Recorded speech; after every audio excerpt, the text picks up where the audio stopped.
आदाब, मैं हूं मुमताज़ आलम रिजवी और इस वक्त मैं बात करूंगा ईरान की, क्योंकि ईरान को यूएनओ में एक बड़ी कामयाबी हासिल हुई है और वहीं अमेरिका को ज़बरदस्त ठेस पहुंची है। उसको ज़बरदस्त हार का सामना करना पड़ा है। रिपोर्ट जो है वो दो बड़ी इंपॉर्टेंट है जो मैं आपकी खिदमत में पेश करूंगा। पहली खबर जो यूएनओ से है, जहां ईरान को बड़ी कामयाबी हासिल मिली है।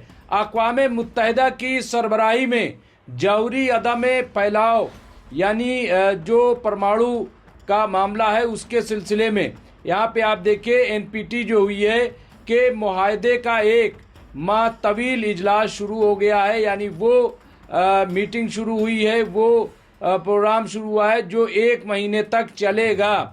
जी हाँ, इस इजलास के आगाज़ में ईरान समेत 34 मुल्कों के नुमाइंदों को नायब सदर मुंतखब किया गया है। यानी ये जो कमेटी है एनपीटी है, इसमें नायब सदर उपाध्यक्ष का ओहदा ईरान को भी मिला है।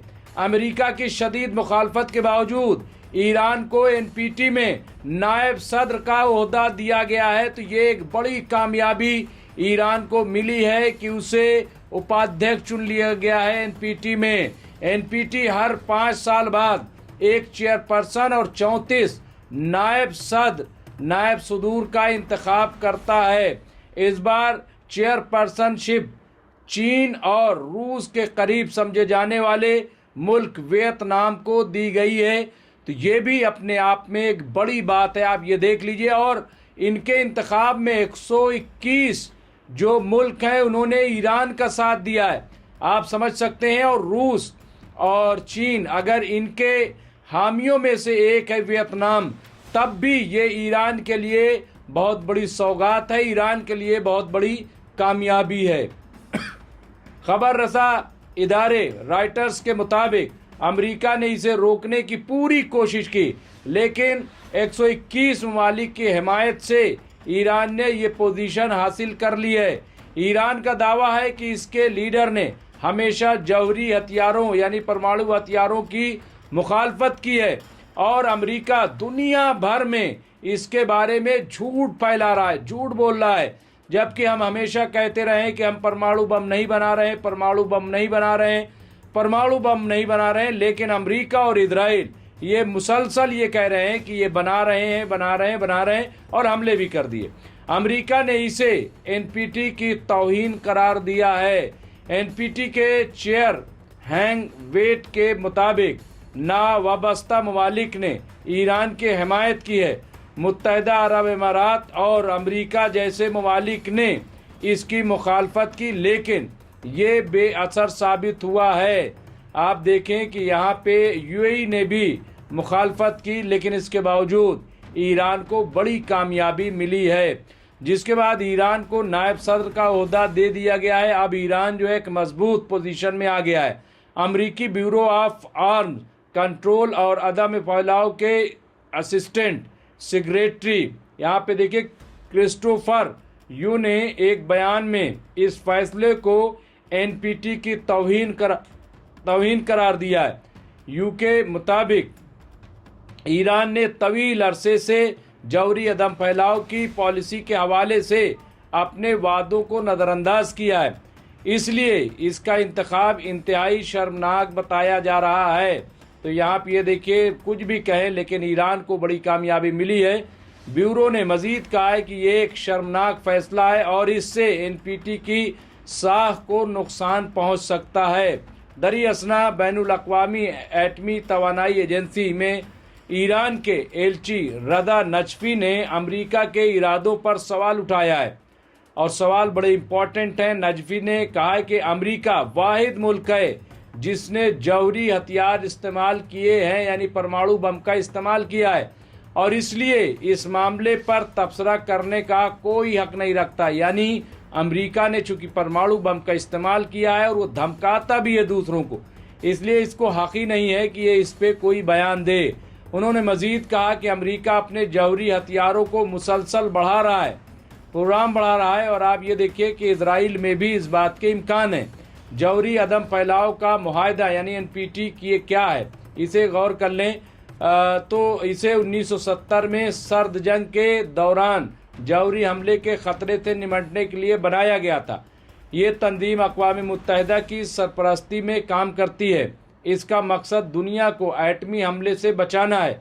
190 से ज़्यादा ममालिक इसके रुकन हैं। इस तंजीम के 3 बुनियादी मकासद हैं जो इस तरह हैं। नंबर 1, वो ममालिक जिनके पास जौहरी हथियार नहीं हैं वो इन्हें हासिल करने की कोशिश नहीं करेंगे। नंबर 2, जिन ममालिक के पास इस वक्त जौहरी हथियार हैं वो अपनी तादाद को कम करने के लिए काम करेंगे, यानी घटाएंगे और ख़त्म करेंगे आखिर में। नंबर 3, जौहरी तवानाई यानी परमाणु ताकत जो है सिर्फ बिजली के मकासद के लिए इस्तेमाल की जाएगी, इसके अलावा किसी चीज़ में इस्तेमाल नहीं होगा।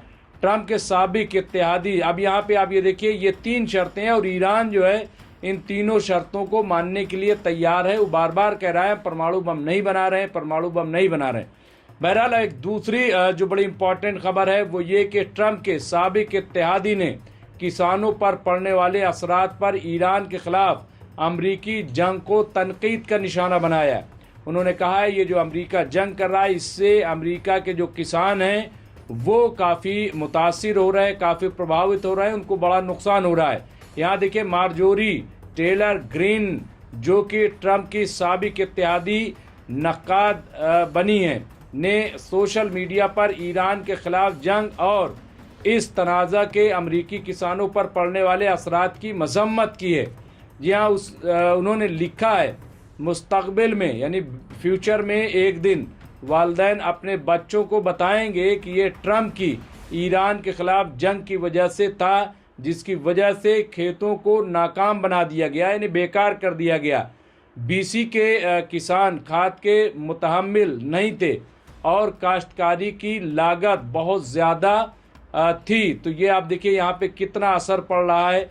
खाद नहीं मिल रही है और मिल भी रही है तो बहुत ज़्यादा कीमत जो आम किसानों की पहुँच से बाहर है। उन्होंने क्या कहा, वो अमेरिकन फार्म ब्यूरो फेडरेशन के एक सर्वे का जवाब दे रही थी जिसमें पता चला कि तकरीबन 70% अमरीकी काश्तकार यानी किसान अपनी ज़रूरत की तमाम खाद बर्दाश्त नहीं कर सकते और इसकी तलाफ़ी के लिए अपनी फसल का साइज़ कम करने का मंसूबा बना रहे हैं। साबिक कांग्रेस खातून ने जंग की हिमायत करने पर एक मुमताज़ रिपब्लिकन सेनेटर को भी तनकीद का निशाना बनाते हुए कहा, आलमी अमन के बजाय लिंडसे ग्राहम ने अपनी मुट्ठी मारी और कहा कि जौहरी हथियार छोड़ दो और ट्रंप को बालरोम बनाने के लिए $400 मिलियन दें। तो ये आप देखिए कि जौहरी बम का इस्तेमाल यानी अमेरिका को कहां पहुंचाने की कोशिश की जा रही थी, ये तो इस पर भी उन्होंने तनकीद किया है।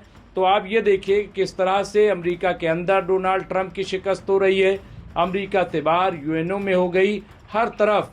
ऐसे में क्या ये मुमकिन है कि अब डोनाल्ड ट्रंप होश के नाखून न ले और वो जंग की तरफ बढ़ें? बहरहाल जो भी होगा हम आपको अपडेट करते रहेंगे। देखते रहे एमएमसी न्यूज़ इंडिया। बहुत बहुत शुक्रिया।